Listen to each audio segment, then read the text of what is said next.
Tragedia di caccia. Un anziano cacciatore di 84 anni è caduto in un canalone nella zona impervia di Seulo. L'uomo, ferito gravemente alla testa, è stato trasportato in corice rosso all'ospedale Bruzzo di Cagliari.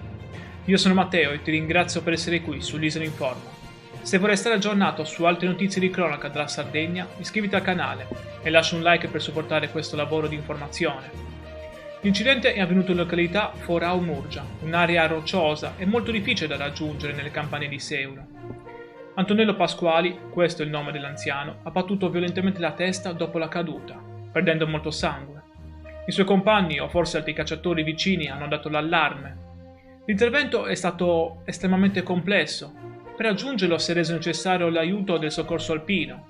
L'uomo in condizioni critiche è stato recuperato e caricato a bordo dell'elisoccorso per la corsa d'urgenza verso l'ospedale Abruzzo.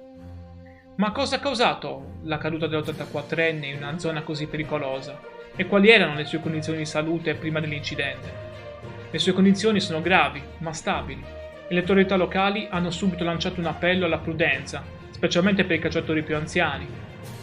Tutta la comunità di Seulo è scossa da quanto accaduto durante la battuta di caccia in quelle aree impervie. Le indagini sono in corso. Questo incidente è un triste monito sulla sicurezza nelle zone montagne della nostra Sardegna. Iscriviti per non perdere le prossime notizie e metti like se pensi sia importante parlare di sicurezza in montagna.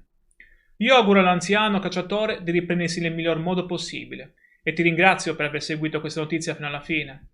Il tuo supporto mi aiuta a continuare a informare la Sardegna su fatti di cronaca importanti come questo incidente a Seulo. Ci vediamo nel prossimo video con nuovi aggiornamenti dalla nostra isola.